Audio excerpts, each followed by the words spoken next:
It's my pleasure to introduce you to the speakers of this session. Our first speaker is Dr. Kathleen Jom'a. Dr. Jom'a will be teaching Islamic religion and politics of the Middle East at the University of Rhode Island starting fall 2013.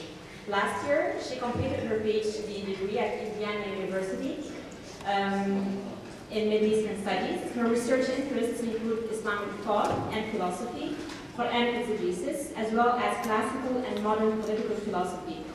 Currently, she is teaching courses in Arabic Islamic civilization at the Lebanese International University in Beirut.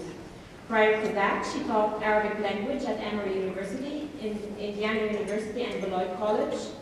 In addition to her interest in the field of humanities, Dr. Jom'a has a dual passion for science and technology, mashallah. She had a bachelor's degree in mechanical engineering at the American University in Cairo, and a master's degree in applied materials science at the University of North Carolina, Chapel Hill. Her scientific background has informed her study of religion and politics as she employs structural analysis to the understanding of religious texts and political events. Okay, Dr. Jom'a.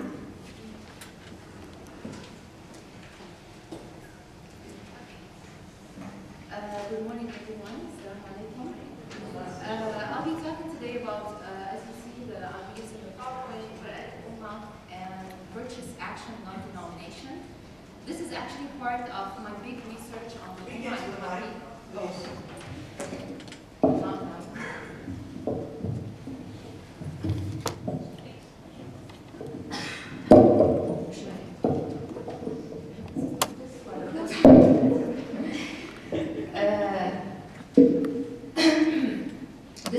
This research today is part of the bigger research on the Ummah, my PhD dissertation.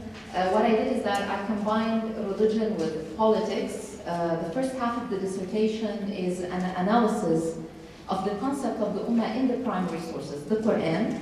So a chapter on the Meccan verses of the concept of the Ummah in the Qur'an, and the second chapter on the Medinan verses. And then I do a historical analysis and then political analysis at the end. So today I'll be talking specifically about the Ummah in the Medinan verses, just in the verses of Medina. And my aim of doing this sort of basic research is to be informative for any political understanding. If I'm going to compare later or work with anything related to political science, we need a base of key terms and elements and how to understand them originally from the primary sources. So this is the nature of my work. Today I'll be talking about, as I said, the Medinan verses only. And why I chose the Medinan verses? Because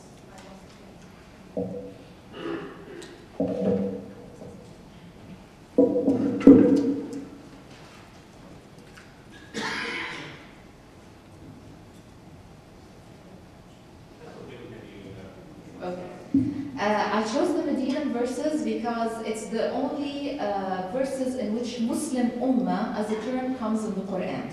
It's the first and only time, actually.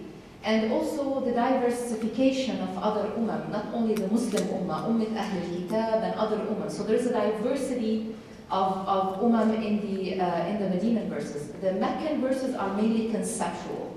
There's no mention of Muslim Ummah, Ummat Ahl al-Kitab, just the main idea about the basic understanding of the Ummah, which I'll come to in a minute just as a conclusion and how does it inform my understanding of the Ummah in the Medinan verses. The argument that I'm trying to refute in this research is the traditional argument offered by Muslims. When we say Ummah, usually it refers to Muslims by default. So it's a group, it's a community of people who follow the Islamic Sharia. This is usually the traditional case. In Orientalist literature, such as Montgomery Watt and Frederick Denny, they called it different names. They would say, Ummah is a closed, ritualistic community. So it's closed, and it's based on rituals. You follow specific rituals, you wear the hijab, you do the prayer, then you're an Ummah. Or Frederick Denny calls it a holy community or community of salvation. And in my research, I'm basically refuting all these claims. And this is why my topic, the title says, it's virtuous action, not denomination. Okay? So So I'll go ahead. What I have on the slides is a series of Quranic verses that we'll be going through to make my argument. I started with a chronological order, to tell you the truth, at least the first verse, and then I lost it. And this is part about, doing studies with the Quran. You can't really grasp something specific about the Quran. It's very hard. So I started chronologically, but then it's more about themes. So I'm not moving chronologically for the rest of the thing. But they're all Medinan verses that were revealed in Medina. The first verse introduces the idea of a shared ummah with rights and obligations. And the verse sort of implies that in an ummah, it's not monolithic. They're not following specifically the same religion or the same culture. There's a kind of difference. And the verse says, and when an ummah from them said, why do you give advice to a people whom Allah is about to destroy or punish with a severe torment? They replied, to be free from blame before your sustainer, and perhaps they will become God conscious. So you have sort of a shared responsibility towards the other, even if they're different from you. You have that kind of discourse going on. And this actually verse will set the stage for what's to come later. And it will wrap up with the conclusion, so keep it in mind, and I'll show you how. The next verse, or maybe somewhere in the middle, the Prophet Abraham is described as an ummah, and this is very interesting. So the verse says, and it's on the thing, verily Abraham was an ummah, devoutly obeying Allah's will, hanifan, and not being of those who ascribe divinity to others beside the one God. إبراهيم كان أمة قانتا لله حنيفا وما كان من المشركين. Now, Prophet Abraham is actually central in the Medinan verses and will define what Islam means. He will pray for this Muslim ummah that will come, and he will give us a lot of clues. He will be central to what the ummah, specifically the Muslim ummah, is.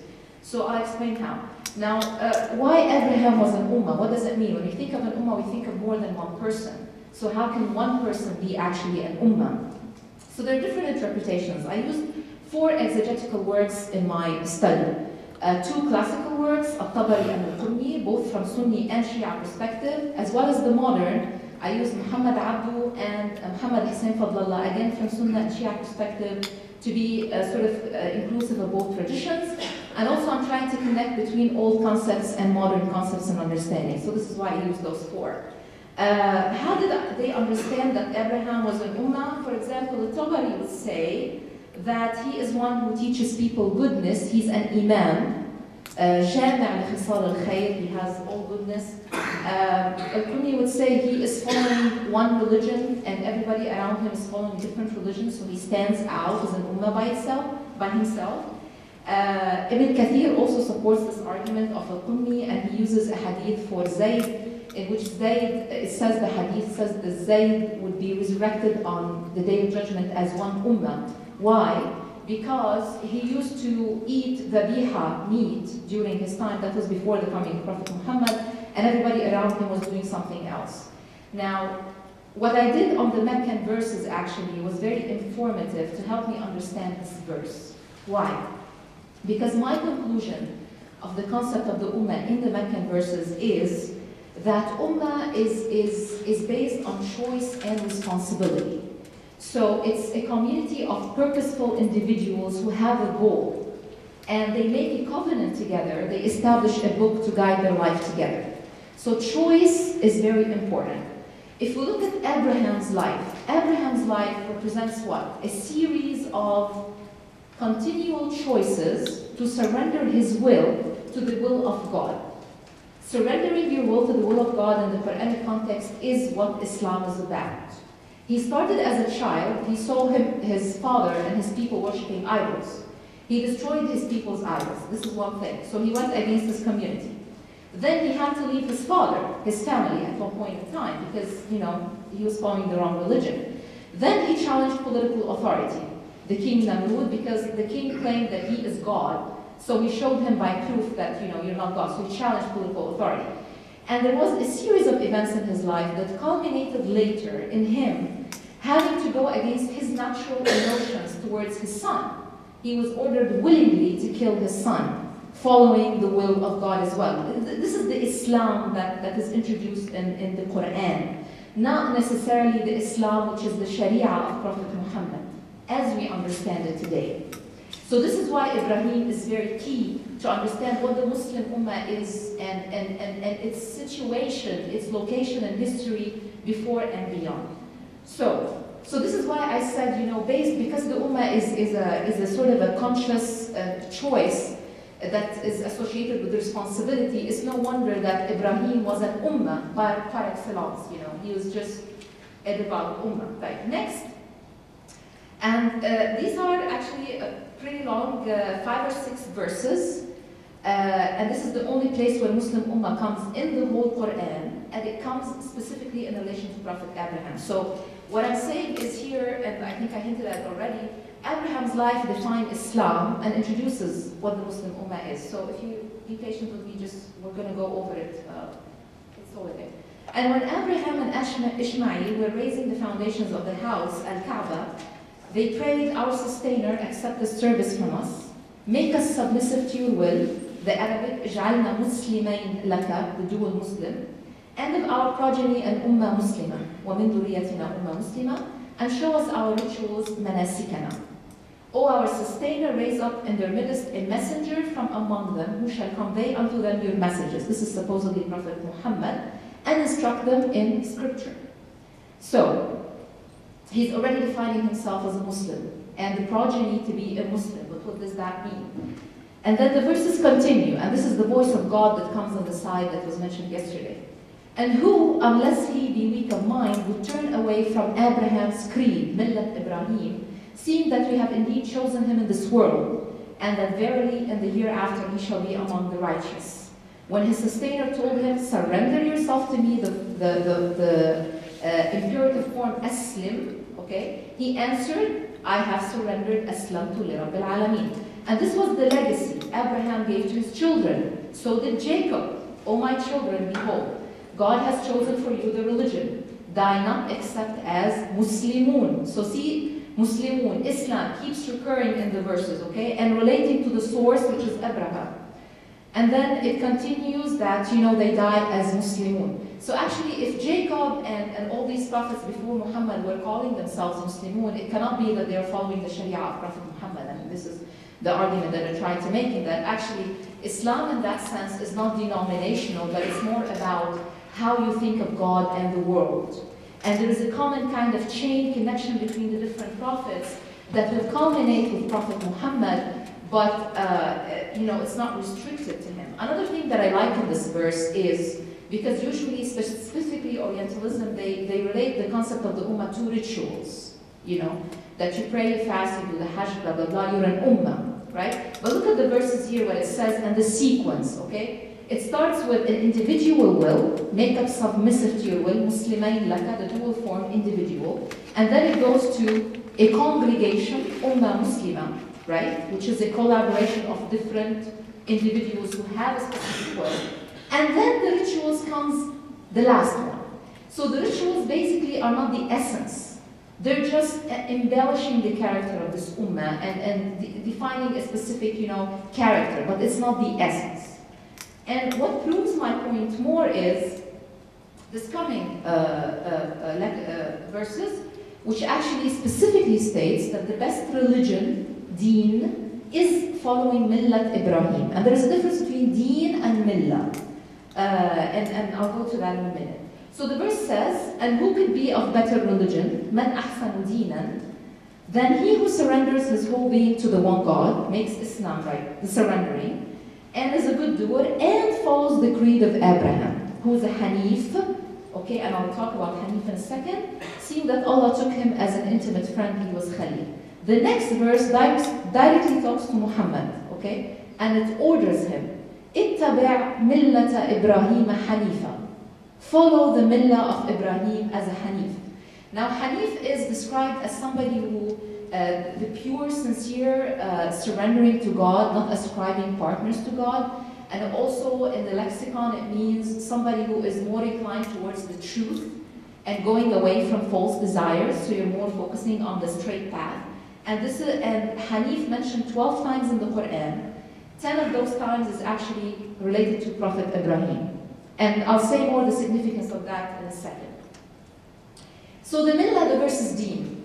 Now millah is mentioned in the Quran 10 times, okay? 5 times is related to Hanif, following the straight path.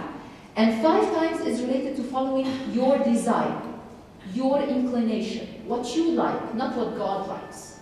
And this is where now we have the discourse between introducing the Christian and the Jewish and the Muslim kind of interaction, the Quranic discourse in the Quran, and here it explains millah more from that perspective. And they say, this is a Quranic verse, be Jews or Christians and you shall be on the right path. Say no, this is God answering, but ours is the creed of Abraham who turned away from all that is false. Again, millat Ibrahim Hanifan. It's interesting here that the answer to the Jewish and Christian claim is not, but ours is the millah or the deen of Muhammad. I think this is very significant. That it's the millah of Ibrahim. Who's Ibrahim? He's the father, right? Who established monotheism in general, and he has a specific attitude. So here, some scholars would make this, oh, this is very exclusivist, and it's taking actually Christians and Jews out of the pictures. But I don't think so. I think it's very inclusive because it's actually taking them back to the source, the origin, Abraham, right? Because everybody believes in Abraham. So this is what I think. Okay. So here, what else is added in this verse is the belief in all prophets without distinction. So you don't follow your desire and saying, oh, I believe in this prophet and I don't believe in that. If you're surrendering, the concept of surrender is added into it that you believe in all prophets without distinction. Again here, I think I made this point. But now, after establishing that base, sort of ideological base, we come to the Ummah Wasat, and it's usually attributed to Muslims only. Ummah Wasat, the middle Ummah, interpreted as middle in their understanding between extremes, or the best, that's why it's the middle. It's the shaheed, it's the witness to other people. What I mean, there's a lot of work on this, but I can't go in details, I have to run it. So you can ask me in the Q&A. But what I like about witness and a middle, if you're in the middle of something, you're interacting with somebody. You can't be in the middle alone, right? So the idea that it's a closed ritualistic community doesn't make sense of that, because the attribute is middle, and it's a witness as well. If you witness to something, then not you're only interacting with somebody, you're very knowledgeable about that person, right? So kind of interaction. Here, there are verses that talk about Ummat Ahl al-Kitab. As there is attributes for Ummat al-Muslimin, or the Muslim Ummah, which are wrapped up and also are defined in a specific way, there are descriptions of Ummat Ahl al-Kitab, the people of the book, positive descriptions. They're not all alike. Of the people of the book, there is an Ummah Qa'imah reciting the verses of Allah. And I put these in the bold italics because it's the same description that's used to describe Muslims. They believe in Allah, the Day of Judgment, they enjoin righteousness, deter wrongness, amr bil ma'ruf wa nahy 'anil munkar, and they hasten in good deeds. So the same description. And the same here, people of the book, another one, Ummah Muqtasila. Always, with Ummah in the Quran, it's a selection from among men. And this is why, again, and I repeat, it's not just a community of Muslims. Whether we're describing Muslim or non-Muslim, there's always this notion of minkum, a selection. So not everybody is actually part of the ummah. It's sort of a decision and a choice that you make to be part of that ummah, right? Community is different, mujtama or something has a different word, but ummah by itself does not mean that. The best ummah is that for mankind, khayr ummah, which is also related in traditional Islamic scholarship to Muslims only. And I'm saying in this research, my conclusion is that it's not. Why? Here, again, let there be among you, minkum, an ummah, inviting to goodness and enjoining rightness, deterring wrongness, amr bil ma'ruf wa nahy 'anil munkar. Those are the successful. Very general. Let there be from among you, this ummah. Another one, you were the best ummah ever raised up for mankind. Why? Conditional. There's no concept of chosen people or chosen community. It's conditional. It's based on what? For you enjoin righteousness, deter wrongness, and believe in the one God. The same description given to the people of Ahl al-Kitab. So there is this invitation to be part of this ummah. Why it's kuntum in the past? There are different interpretations about this, but my understanding is that this Muslim ummah appeared intermittently over time, since the beginning of time. Whether it was Ibrahim, right, or any other group of people who actually decided and chose to follow the will of God and surrender their will to the will of God. And this is why this best ummah is not only now for Muslims, who are supposedly the followers of Sharia al-Muhammadiyah, but it is something that kept happening over time, again and again. And I'll just say the conclusion fast, and I'll be ended. Okay. So my conclusion is, hopefully it wraps up all the ideas. After clarifying the identity of the Muslim Ummah descending through Abraham, the father of all monotheistic religions, the Quranic verses describe the characteristic of each Ummah, whether Muslim or Ahl al-Kitab, by virtue of their actions and not their denominational affiliation. Identifying the term Muslim with Abraham, the character and the religion of Abraham, has three implications. First, Muslim as an attribute is not restricted to followers of Prophet Muhammad. Second, the term embraces followers of earlier prophets. Third, the term is liberated from historical and cultural confines, and Muslim is basically what? It's associated with endorsing a specific attitude, okay, so it's not just in the air. It's a specific attitude, and possessing a specific spiritual and intellectual outlook on the one God and the world, rather than indicating belonging to a particular culture in history.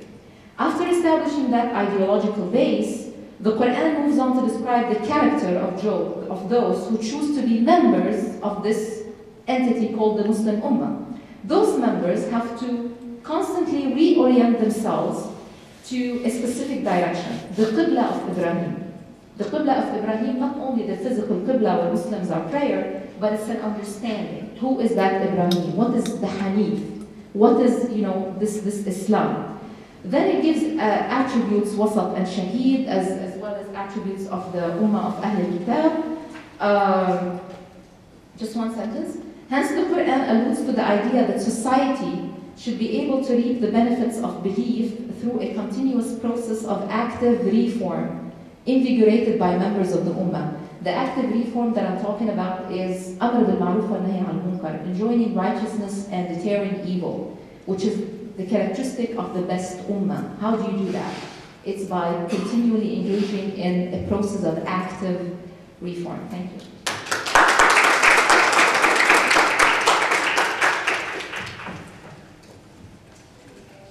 Thank you very much. That was, inshallah, very informative.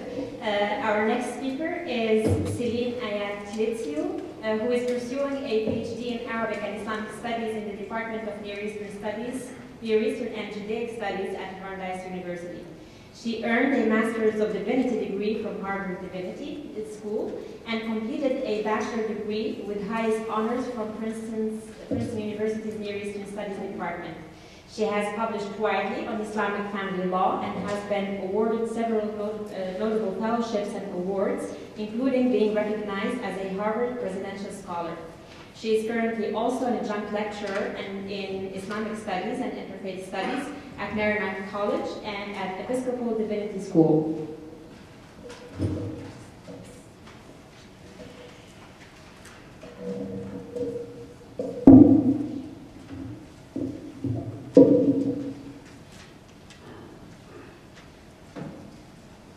This is a paper that comes out of my time at the Near Eastern Studies Department. I work with Muhammad Qasim's men, and I'm looking forward to revising it, and I appreciate your feedback.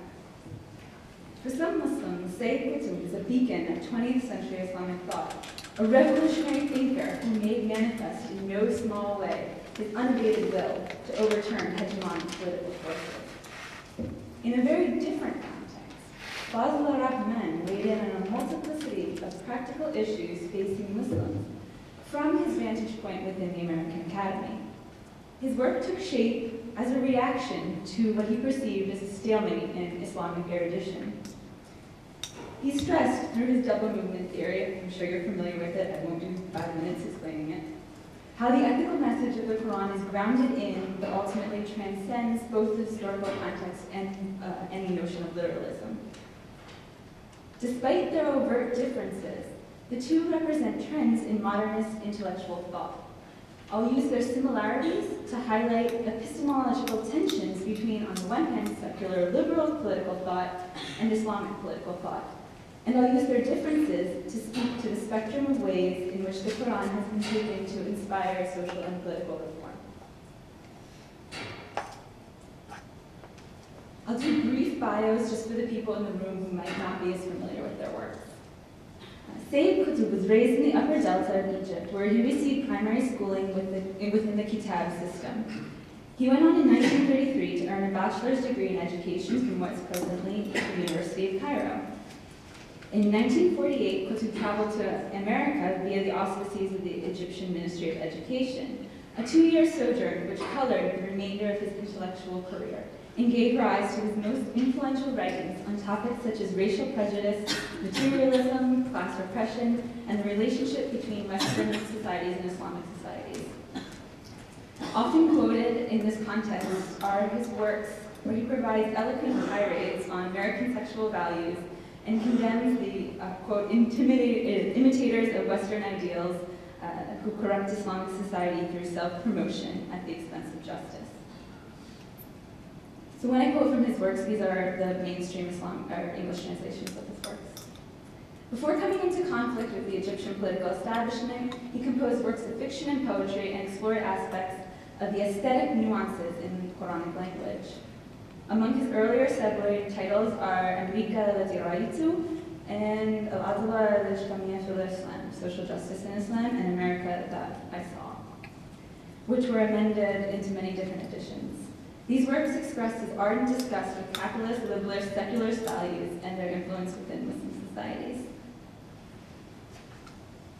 In the 1950s, as a prominent intellectual of the Muslim Brotherhood, Qutb contributed extensively to the organization's ideology, and more often than not, directed against the regime of Abdul Nasser, but also as a critique of Western imperialism. So let me summarize here. He was eventually imprisoned in the 1950s, the mid-1950s. He was confined for 10 years, but partly due to a court case that won him the rights to contribute. It's actually, the court case won him the rights to continue writing based on the publisher's rights to his works. So he completed in that period Fizilal al-Qur'an and Ma'alim fi Tariq. So these two later works are particularly influential, and it's key that he wrote them while under these conditions of political imprisonment. He was denied the choice of legal representation in the 1960s. In 1966, he was afforded a short trial and then was executed by hanging. In the decades after his death, his forthright criticism of secularist Egypt, combined with his anti-Western critiques, having contributed to his allure both to Islamists on the one hand and Islamicists on the other.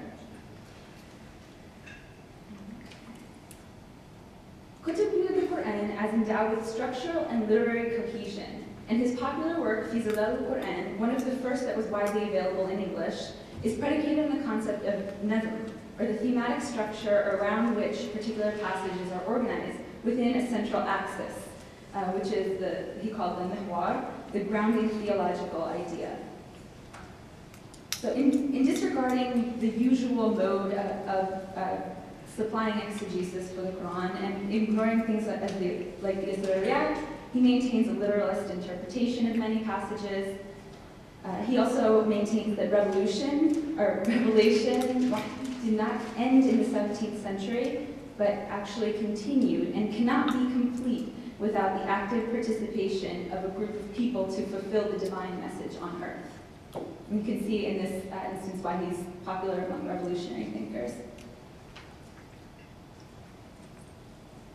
The legacy of the prophetic scriptures, the stories in the Quran that have to do with the prophets, help him elaborate his concept of this struggle between justice and injustice, and the struggle to establish what he calls basically an Islamic system, a manhaj. I'm skipping here to spare you. I realize this was the 11th paper you've heard. He condemns the basis of non-Islamic thought as misguided, although several scholars have pointed out that the very modality of argumentation that he uses is indebted to his secular westernized education. So there's a very, in pointing out that he's a modernist, this is one of the reoccurring trends in modernist thought, that many of them are not educated within the classical Islamic framework, but are in fact secular in their approaches in some instances. The primary characteristics of this Islamic concept, according to Qutb, are that it's divine, stable, comprehensive, balanced, uplifting, objective, rational. It's a complete system of social organization. A social order established on any other basis is unnatural, arbitrary, it will be lacking in vital elements, it won't provide the harmony between humankind and the cosmos, and it can never survive.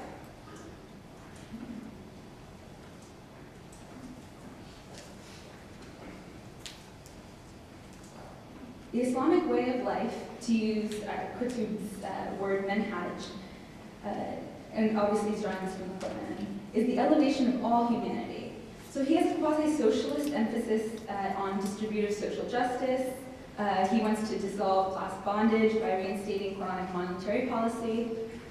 He also emphasizes the characteristics of the Islamic society, which he contrasts to the society of white man under those terms.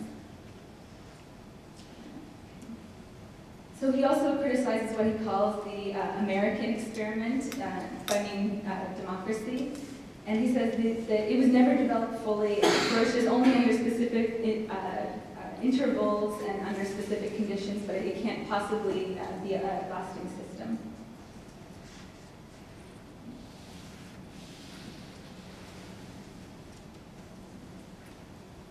So according to him, history repeats itself in a pattern, which he traces to the Quranic stories.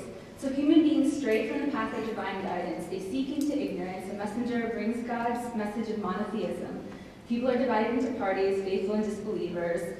The disbelievers deny the truth, and they persecute the believers, and there's by necessity a battle in which the believers will win because of the grace of God. And so when he reads, as he's looking at the central axis of many of the prophetic stories, he's looking for this motif. And over again, his commentary actually becomes quite repetitive because he's consistently honing this idea of this conflict, battle, win of the believers. And so keep all this in mind with the socio-political circumstances under which he's writing. So his conception of social struggle is, he's not looking at history as a trajectory towards progress and enlightenment. He's going into these cyclic community morality and these fluctuations.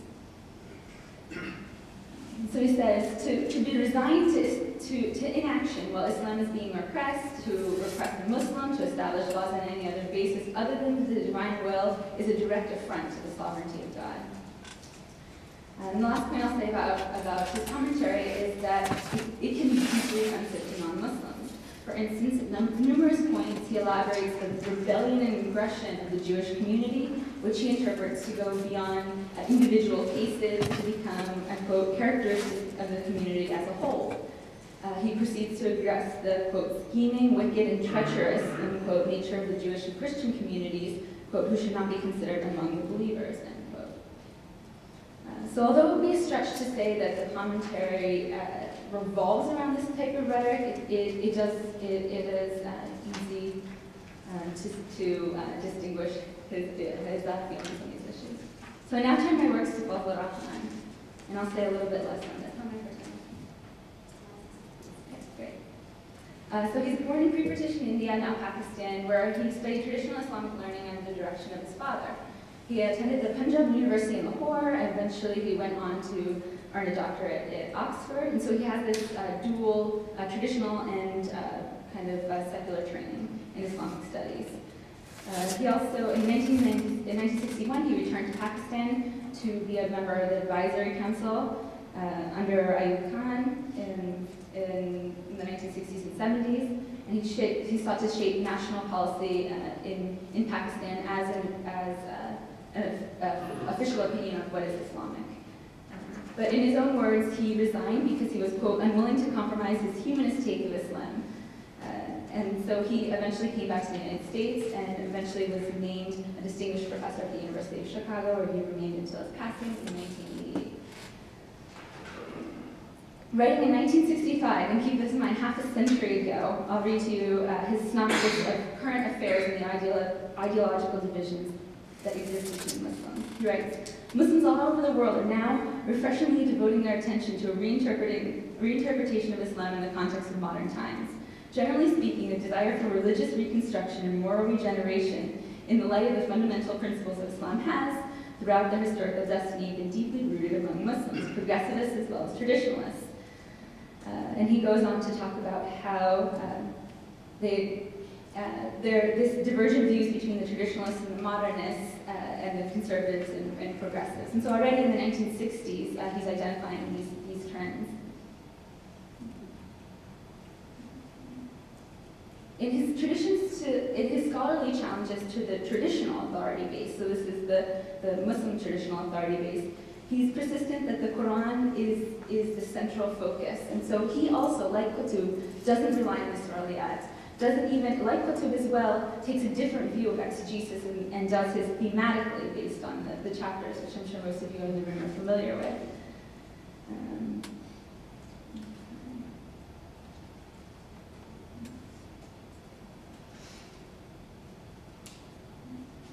And where he differs from Qutb is that he doesn't want to select certain verses from the Quran. Like, as Qutb is interested in the thematic analysis, Rahman is also interested in a thematic analysis, but he doesn't do it on a passage. He doesn't take a chunk of passages and describe the thematic basis on those passages. He reads across the Quran by the Quran to abstract the reading. But I take it that both are seeing a need to portray the unity of Islam, the singularity of Islam in the light of a different reading, a different rearrangement of exegesis. Okay, I'm going to skip ahead.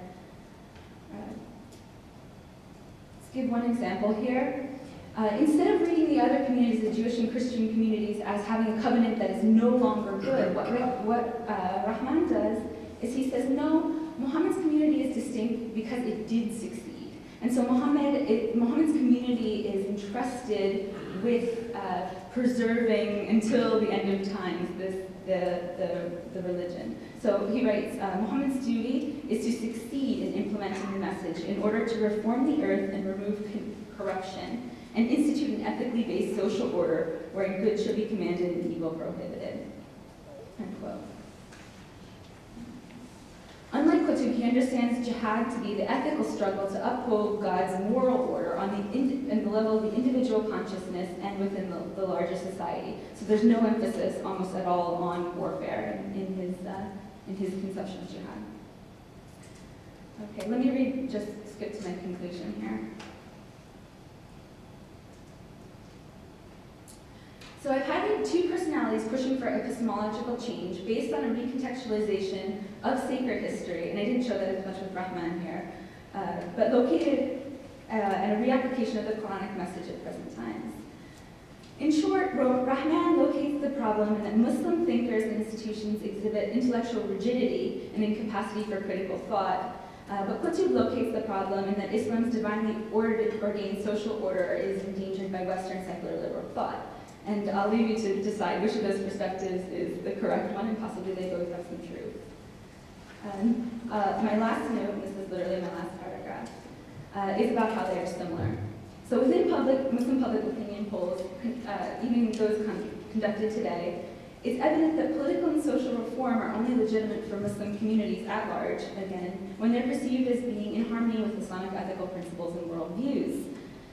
So given this strong and implicit link between public order and revelation, the aspirations of Muslim majority polities for political reform and socioeconomic development, it can't be appreciated without also appreciating that progress for devout Muslims, it's more so an ethical, spiritual enterprise in aligning the intellect and society with divine will than it is a measure of material prosperity or even scientific advancement. So that both when Qutb and Rahman are talking about progress and reform, they're never thinking in terms of the Enlightenment idea. It's a totally the Islamic epistemology that they both lay out is entirely different. For Rahman, it's based on the cyclic, or for Qutb, it's based on the cyclic morality that needs to be uplifted. And for Rahman, it's a very similar idea. And so what I take away from this is the very way in which modernity has been defined as scientific advancement, secular enlightenment, it does not register with Islamic epistemology at all. In fact, for many Muslim majority societies, modernity is in fact marked by the rapid decline of Islamic institutions through colonizing these secular forces. So in this context, and the reason I read them together, which is quite unconventional, is that both Qutb and Rahman, they're responding to these pressures. So they do so in their own unique ways. Thank you.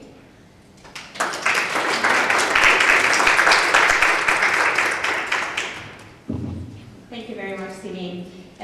Our last speaker for this session is Professor Farid Ishaq, who hardly needs to be introduced, but I will introduce him anyway I know like some of us are not Islamicists or Muslims. So Professor Ishaq is a South African Muslim theologian. He studied in Pakistan, the United Kingdom, and Germany. He is the author of several books, including Qur'an, Liberation and Pluralism, On Being a Muslim, An Introduction to the Qur'an, and Islam, HIV and AIDS Between Scorn, Pity and Justice.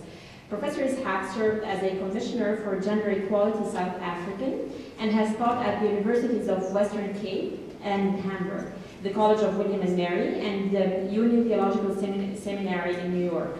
More recently, he served as the Prince Al-Walid ibn Talal Professor of Contemporary Islam at Harvard University. Professor Ishaq is now professor in the study of Islam and head of the Department of Religious Studies at the University of Johannesburg. You could have saved 5 minutes and given it to me. But this is the price of vanity. Bismillah ar-Rahman ar-Rahim. I teach at a secular university. You're not allowed to say Bismillah ar-Rahman ar-Rahim before I talk. And so I'm delighted to be at a divinity school where you're slightly freer, I think, to do so, as long as it is within the context of the larger domination of another culture and another religion.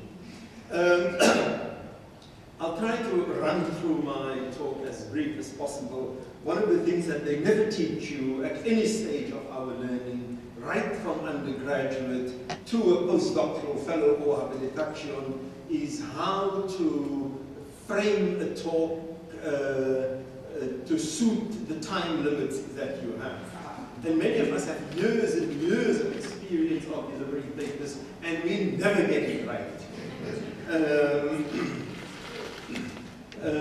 I'm talking about the socio-economic justice in the early Meccan surahs.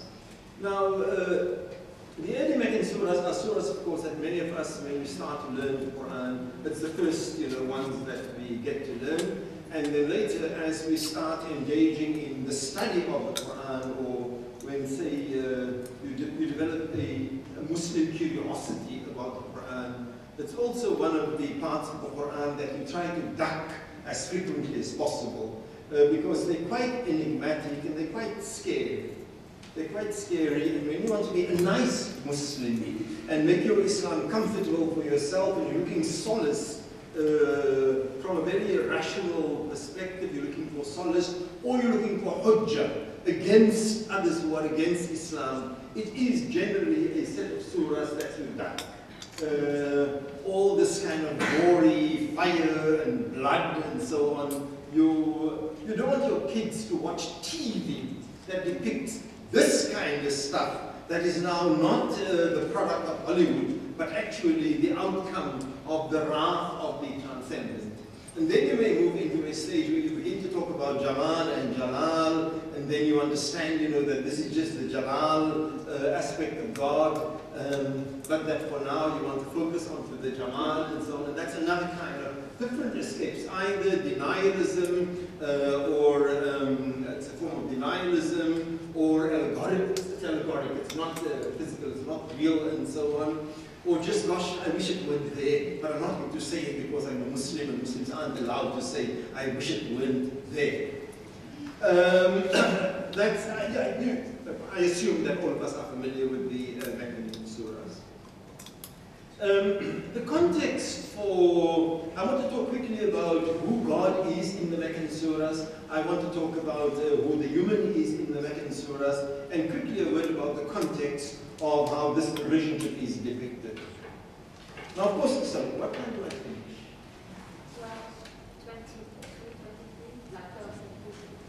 12:23. Okay, thank you very much. 12:25, I must finish.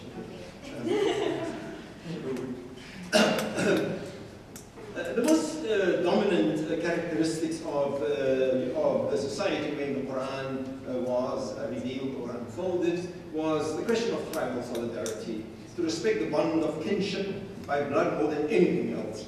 There was a common consent, by common consent was a sacred duty imposed on every individual member of the group. The tribe was the basis for an individual's social status and privilege, functioned as a mechanism for ensuring the proper running or order of society. Yet in the middle of this, individual morality, well, there was a thing called individual morality, but it was based almost exclusively at the tribal level. The Quranic revelations received by Muhammad in some ways built on all of this, but also signified a radical departure from all of this. It established a form of ethical individualism that contrasted with the prevailing norm. The new revealed standard wanted each individual to be held accountable to a supra-tribal standard, a standard that exists external to the tribe. He is in fact known as Akbar, as the transcendent, transcending every conception of him, but also transcending every conception of the tribe and the tribe's idea of where accountability lies. And so the Quran builds on all of this, responds to this tribal ethic, and provides a completely new ethical impulse in response to all of this. But there was the beginnings of some kind of individualism prior to the revelation of the Quran. This was seen and facilitated by the movement in Makkah from a nomadic economy, a capitalist one, and the new commercial opportunities that accompanied this transition. And sometimes these new economic imperatives overrode tribal incidents and encouraged new alliances based on common material interests. The move to a kind of capitalism also made possible a sort of individual wealth that was previously unattainable. And the amassing of large fortunes, in the words of which the Quran shows to be the preoccupation of many Mecca, is a major sign of this individualism. Now, the Quranic message did indeed challenge corruption of this, did challenge the corruption of this tribal solidarity by declaring each individual now ethically accountable for his or her actions. But the revelations also comes as a response to perversions and greed of the individual that was now beginning to appear in Mecca, and more importantly, led people to what the Quran describes as a delusion that they are independent from God. Araba mustaghna. So there are three characteristics, I think, after sketching this context of where society was at. There are three major characteristics that we see in the early Meccan surahs that the Quran attributes to humans.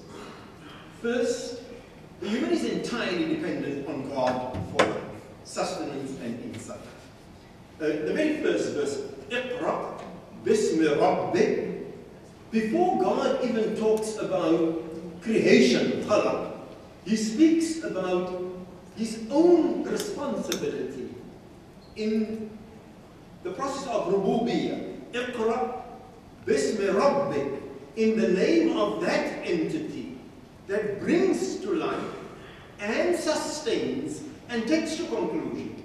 So God as a continuous present, not for example, the deist, the God who creates and then abandons. And then in the second part of that verse, God talks about alladhi khalaq, and then goes on. Ila akhir al-ayah. So the human is entirely dependent on God for life, sustenance, and insight. Second, this human is prone to deny or to forget this dependence. Third, by virtue of, and as a consequence of this sin of forgetfulness, God brought other humans down. God brought some humans down, sparing only those who attain to faith and do good works, thus setting the stage for a faith, for a call to faith and moral righteousness, revealed in the context of a society caught between this tradition of tribal alliances, this Borgian individualism, and in the middle of this, the Quran condemns the complacency in a society that relies on a tribal basis for moral justification. Similarly, it reproaches those who embrace consumerism, hoarding, and materialism without regard for others. So that's about how God depicts the human. As for God, God's self in the early Meccan surahs, three essential characteristics. First, God is an all-powerful deity who rules over all the workings of the universe. Yet, God is also ultimately involved with the most intimate movements of a human being. Second, he is depicted as being willing to punish those who disobey the moral law. The stories of punishment which are prevalent in the early Meccan surahs are intended as warnings in order that the hearers may reform their attitudes and practices in submission to God. Third, God's actions and words in the early revelations indicate an explicit commitment to the caring for the vulnerable and the oppressed.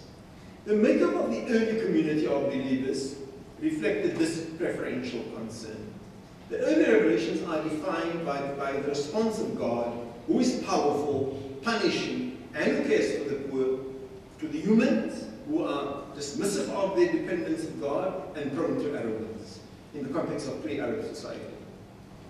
The characteristics of God considered independently do not necessarily entail a set of moral obligations, yet they are essential for grasping the pervasive concern for matters of economic justice in the early Meccan surahs.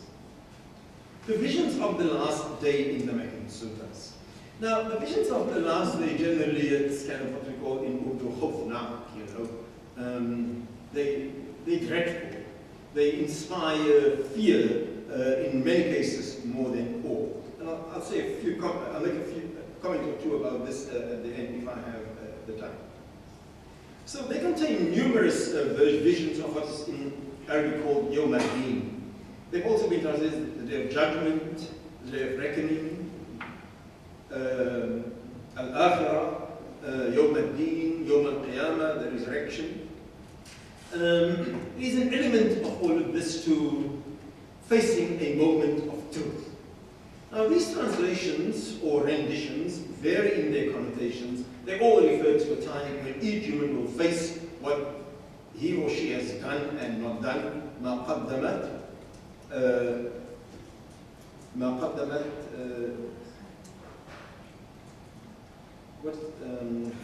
anyway, no, it was another verse that I was, but let me not waste time. So each human being will face what he has done. The focus of the last day pervades the early Meccan surahs. And Michael Sells even says that this is the primary subject of these surahs. They shouldn't be distinguished from the punishment narratives that comes later. The Quran shows that God is perfectly clear of punishing in this world. We know the Iramadat, the story of the Thamud, the story of the Ad, and so on. And very often when the punishment narratives of the hereafter are read by rationalists or modernist Muslims, and the insistence on the allegorical as one of the ways of dealing with our inability to cope with the very real and vivid imagery conveyed by them. We want to say that no, it's allegorical.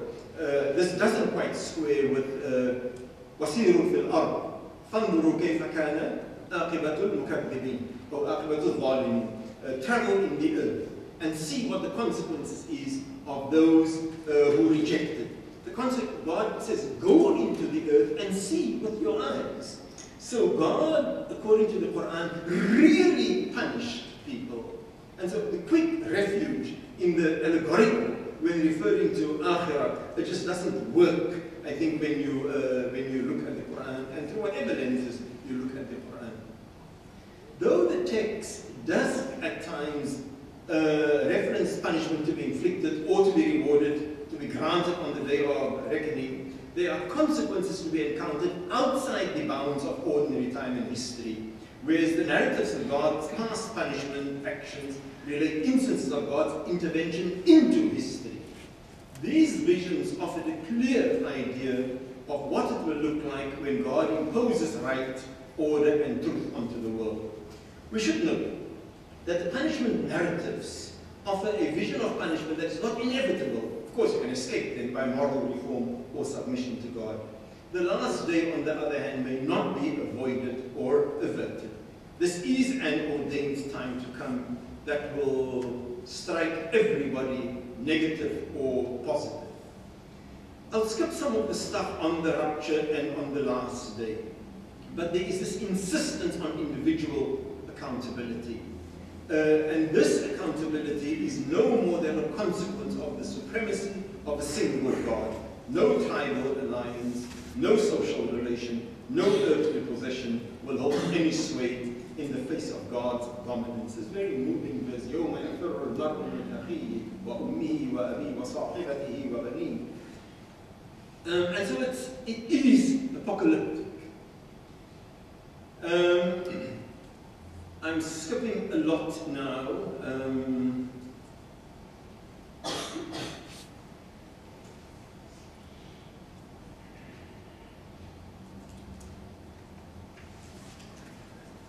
It is important to remember that the moral elements of the early Meccan surahs cannot simply be characterized as individual-oriented.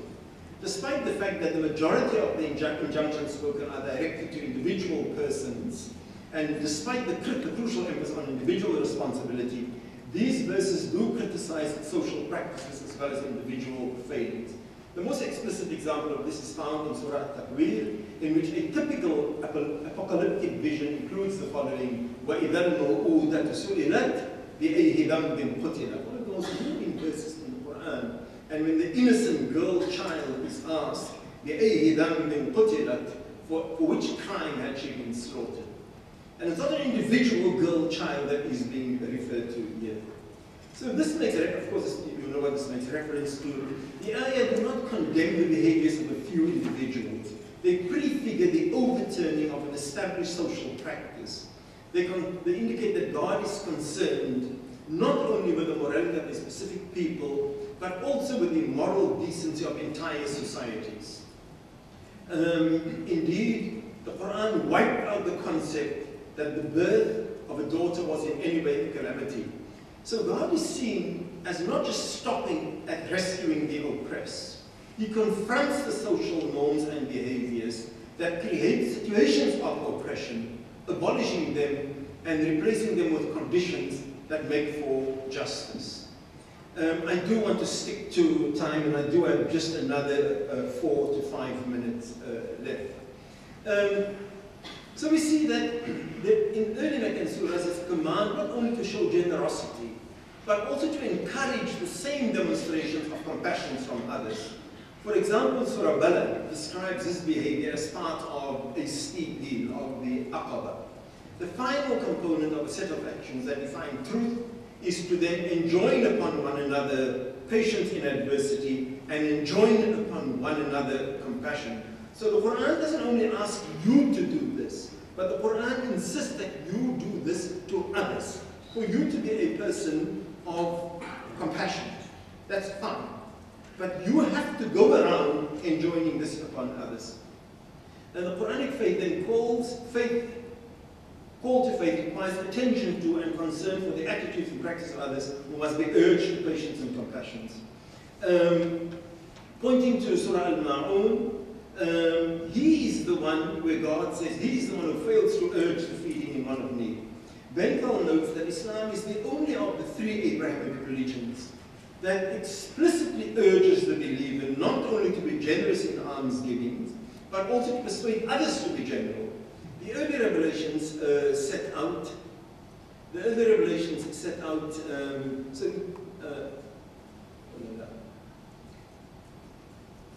society where situations of poverty are both created and addressed by administrative and organizational systems, to enjoin upon one another compassion must require attending to the nature of these systems and ensuring that they do in fact justice.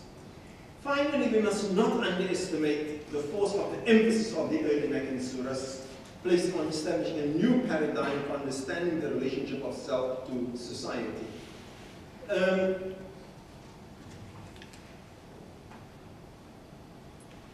In summary, these surahs characterize the human person as one who is created by God, sustained by God, and utterly dependent on God for life and ability. Yet human beings often forget this and fall prey to the primary sin of arrogance. Like the stories of God's punishing unbelievers, the kuffar, the early Quranic visions of the last day serve as warnings, offering an incentive to reform one's way. However, the apocalyptic visions, indistinct to the punishment narratives, do not depict a possible future event, but rather an absolute certainty. God's response to the ingratitude of humans. And so moral conduct in the early Meccan surahs are intimately linked to the concept of faith. And faith always imposes some kind of moral rectitude. There's a lot more that I can say about this, but let me end with a few questions, a few discomfort. I've spoken earlier on about the discomfort that Akhirah and the literal sense of Akhirah invokes in most people who are of a relatively rational bent. None of us are entirely of a rational bent, but for whom thinking or rationality plays some kind of significant element in how we think we operate in the world. We often resort to ideas of multiple layers of reading. We resort to ideas of the instability of the text, and in an unspoken way insist on the stability of reason or the stability of the rational self, although the text we destabilize. What is the value of God if one begins to emphasize socioeconomic justice? Even in verses that essentially speak, and I'm problematizing my own talk now, even in verses which essentially speak about God's justice for humankind. If you privilege socioeconomic justice, what is the value of God beyond an agent that encourages socioeconomic justice? Indeed, what is the value of God beyond ad-dunya? The value of ad-dunya in relation to al-akhirah. That is another question. And then there are two other troubling questions in looking at the shorter Meccan surahs. The whole idea, and in the rest, in a number of other Meccan surahs also, the whole idea of the collective punishment of God. What happens when God came and destroyed the people of Ad and the people of Thamud? What happened to the innocents? The question of the innocents in the year after, that is clear. That is clear. وَلَيْسَ لِلْإِنسَانِ إِلَّا مَا سَعَى or لَهَا مَا كَسَبَتْ وَعَلَيْهَا مَا كَسَبَتْ. It is based entirely on what you have earned. The question of punishment in this world, it's a side narrative in my story, that is far from unclear. And then above all, there is the question in a world today where Muslims just love peace and love talking about non-violence. What do we say about the violence of God? Thank you very much.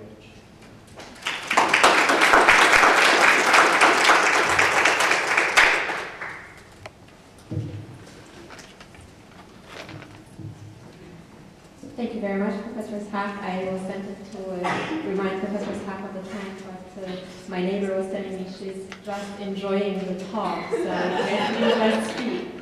And I think I saw like everyone else was enjoying it. So it is, I think we have about 15 minutes for questions and answers.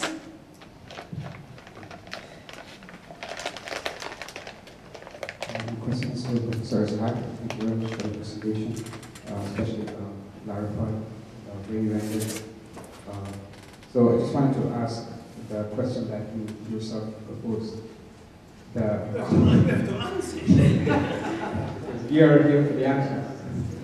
So, what the value of God beyond social justice? About, about exactly how you proposed it. What is the value of God beyond dunya, or beyond establishing so-called utopia or social justice in this world for us?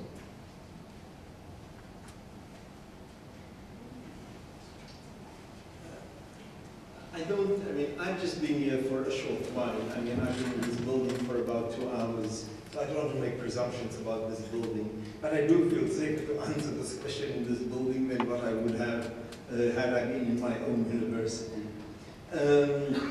I think the Qur'an insists on the existence of a transcendent.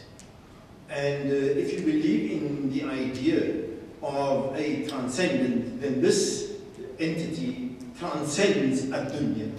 This transcendentity exists in addition to, as a part of, inside and beyond ad-dunya. This entity must have some, I don't want to say utility, I prefer to use the word value, and I'm not connecting value to anything tangible or value to material. This entity's existence has value. But at the end of the day, for a believer, it is enigmatic. It is something that can only, if in one's own search for the value of this entity beyond your own emotional needs, even beyond your personal needs, beyond even your own spiritual needs. The search for the answer to your question, for me, is really encaptured in a verse of the Quran. وَالَّذِينَ جَاهَدُوا فِينَا لَنَهْدِيَنَّهُمْ سُبُلَنَا. That if you strive in us, to them we shall show you our ways. So God doesn't promise to show you who God really is.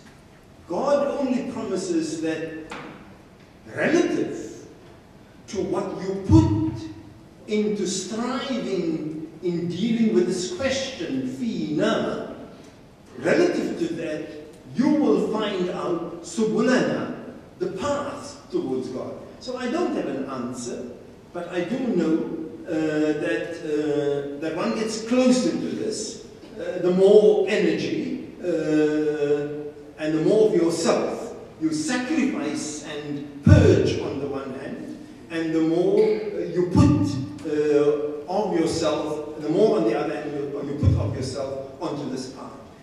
I don't think that makes any sense to you. It makes a huge amount of sense to me. So.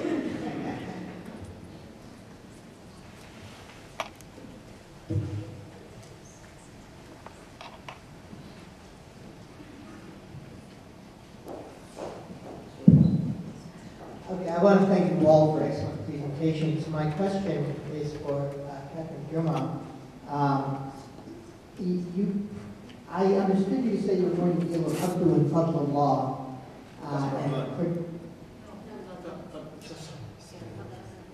And forgive me if it's my fault for having missed it, but I would ask you just what you want us to take away from the presentation about the views of Abdu and Fadlullah. I use them, Abdu, Fadlallah, Kumi, and Tabari in every specific verse in the interpretation of the Quran. So I did not just take the verses and, did my own analysis just out of my head. I was sort of, I wouldn't say confined, but enriched by the different interpretations, the four of them. So for every single verse, I would mention what the four exegetes said, and then I would come up with my own conclusion at the end. So it wasn't for the whole thing, because, the exegetical works, whether from a Sunni or a Shia perspectives, they do not deal with a specific theme like what I'm doing. They take each verse by itself. And I'm taking one verse from here and one verse from the other side of the, the Quran, and I'm trying to make it into a coherent theme. So I use them as the references and for enriching my work to understand what the verse is trying to tell me. Hi, question is Catherine Omar. Talking about the Ummah and the surah that says لَقَدْ كُنْتُمْ خَيْرَ أُمَّةٍ أُرْسِلَتْ لِلنَّاسِ was that exclusive or inclusive? Because I think it sometimes may be misinterpreted as defining the Muslim Ummah, and some other times it isn't. So could you please elaborate on that? It's usually interpreted as the Muslim Ummah, as the followers of Prophet Muhammad today. This is usually the interpretation. And it's also used in a socio-political context. How would you be khayr ummah by, enjoining good and deterring evil? I think Sayyid Qutb mentioned that in his, this kind of revolution that, you always have to do something, to do an action. So it is usually exclusive in Islamic literature. I'm proposing that it's not, because of the, the earlier sequence that I discussed, the Ummah, and how it is depicted in the Qur'an in general, not just only this verse. I'm also taking other verses into account. So I think it's an invitation, as well as in the past, it's telling that there were ummahs that were best, that happened over time, over and over again, as long as they do those jobs. They try to enjoin rightness, establish justice basically on earth, the action of establishing justice, the action of continuous reform, while believing in God. This is very important, that the belief in God or in the transcendent that Professor Fareed talked about comes hand in hand with reform. So we can't consider the best ummah somebody who's doing reform but not believing in God. The transcendent act is very important, or the belief, that it comes hand in hand. Once you do this, you are part of this ummah. So sort of an invitation to come and be part of this best ummah if you hold up that standard. This is my understanding, of course, my interpretation. It's a little bit different from what's available, but... Professor I have a question for you. There's one verse wherein the word ummah appears that has one very exciting dimension to it, but one very confusing dimension. And I'm really hoping you could throw some light on it. Ya ayyuha rusul, O prophets, kulu min tayyibat, eat of the good. There's one prophet, supposedly other prophets in other parts of the world addressed at the same time. Ya ayyuha rusul, kulu min tayyibat, wa'amalu salihah, and do good.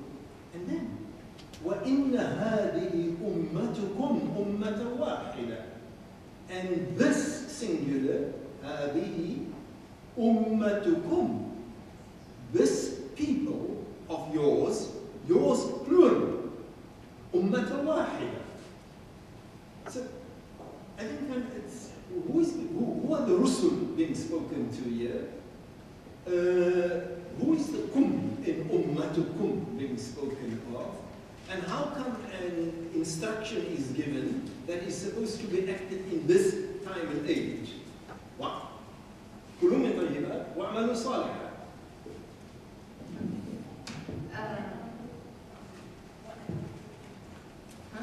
وأنا ربكم فاعبدون. Well, the time frame, before talking about the time frame, the research that I did in the Meccan verses addresses this. I addressed it actually in the Meccan verses.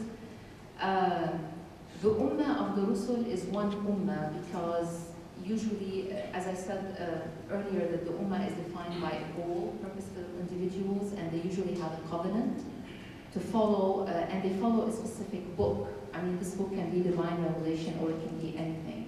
So the ummah of the Rusul, and it comes over and over again in the Qur'an, that they are indeed, they're having the same belief, they have the same message, they have the same goal, and they all had a covenant with God to support each other. So the covenant is still there. The Sharia has differed across time. The Sharia is the divine law. But the essence, which is surrender to God, is the same for all these prophets across time. So they are indeed, if I take my analysis, my theoretical concept of the Ummah, the verse directly, it's applicable to what I say. Now for the time, if it's, you know, we're talking about the time today, I mean, the Qur'an keeps moving back and forth, and it's hard to, was it at the time, in the beginning of time, when God addressed everybody, like we were all addressed, Alastu bi rabbikum, am I not your God? And we said, yes, Bala. You know, interpreters, exegetes said that this was the time where the souls existed, but we didn't come in our physical forms yet to this world. So we all actually confirm that God does exist. That's the interpretation. So maybe at some point in time, or there should be actually, that there is a covenant between the prophets and God as well to support each other. And you will support the prophet that comes after you. Believe in what's before and believe in what's after. So I think this verse addresses that in an existential sense. But at the same time, what I'm proposing also fits, you know, your understanding.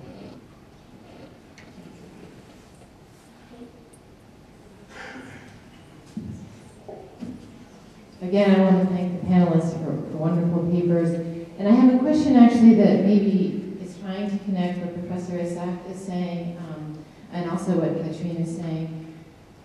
One of the things that I really loved in what you said, Professor Isaac, was that these early Meccan verses are critiquing a kind of tribalism or ta'assub or asabiyya.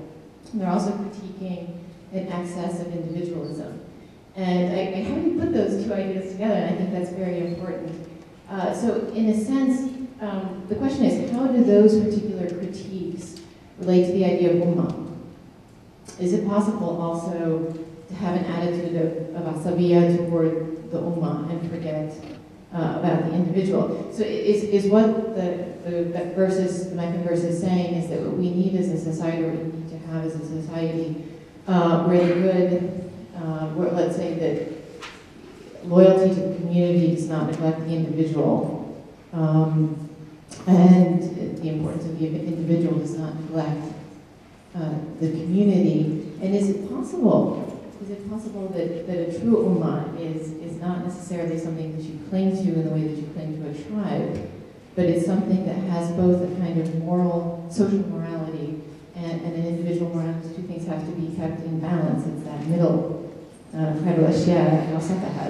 that middle point that's important.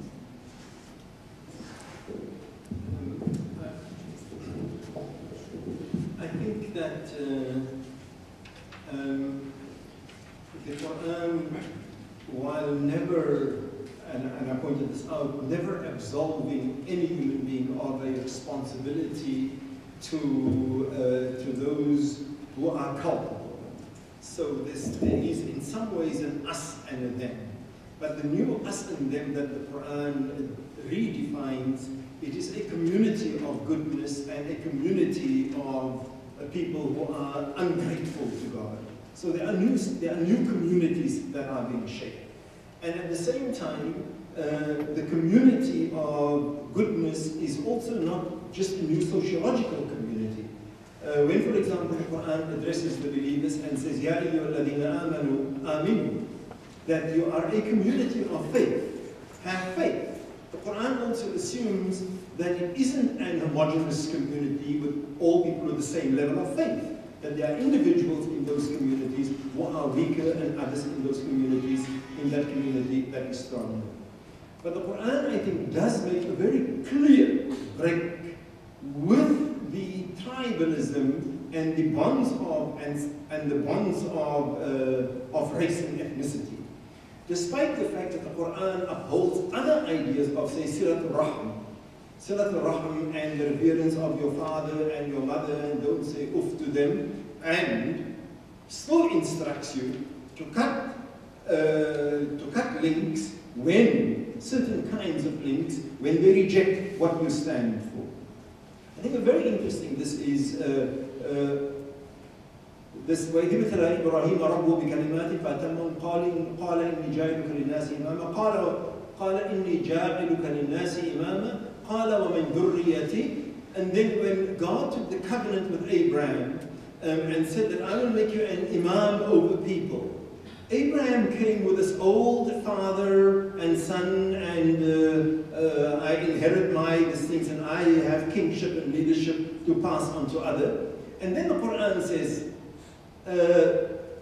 قال ومن ذريتي قال لا ينال عهد الظالمين. That my covenant does not embrace the wrongdoers. And so new forms of community clearly emerge in the Quran, despite some of the more solid, some of the finer elements of tribal society being embraced. The idea of kinship, the idea of looking after your parents, the idea of owning your children and responsibility for them. All of those, the idea of karama, for example, or hospitality, very much ideas connected to the tribe. So a series of Quranic values are held onto and affirmed. And all the negative values of tribalism, the Quran then jettisons or moves away from or gives them radically new meanings. I'm afraid we've run out of time. Okay, and I don't think we can take any more questions. Perhaps we can just continue the questions after the panels. Yeah, building on what Professor Farid just said, actually when I was listening to him, it directly ties with what I did on the Ummah, specifically in the Meccan verses, that there is indeed this shattering of tribalism. It doesn't have to be only tribal, it happens also with religion. When we mentioned, when there are mentions of Jews and Christians, or even Arab, different, or Muslims, one of the verses that I used, I can actually not change the God word, but I can see it just shining in my head, specifically coming from Lebanon with a very sectarian division.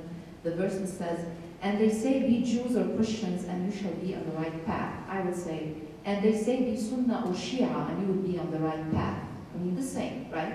I mean, this is what people are thinking. No, but follow the creed of Abraham. So there is this kind of thing. And in the Meccan verses, this apocalyptic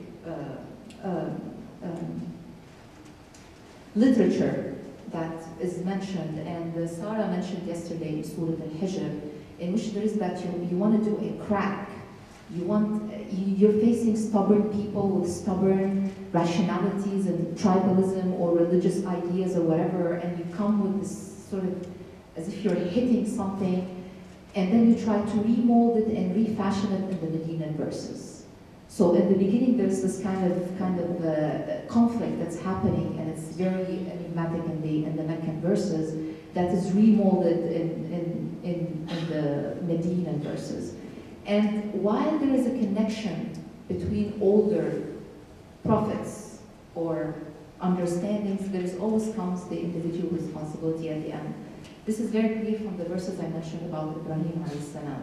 So it goes on, the children of Jacob, the children of Isaac, the children, they answered, we worship your God, the one God of your fathers, Abraham and Ishmael and Isaac, and the one God to him we surrender.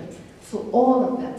So you're very much connected to that maybe ummah, that existed over time. But then it ends with what? Now that ummah has passed away, okay, it's over. They shall have what they earn, and you shall have what you earn. And you will not be judged for what they used to do.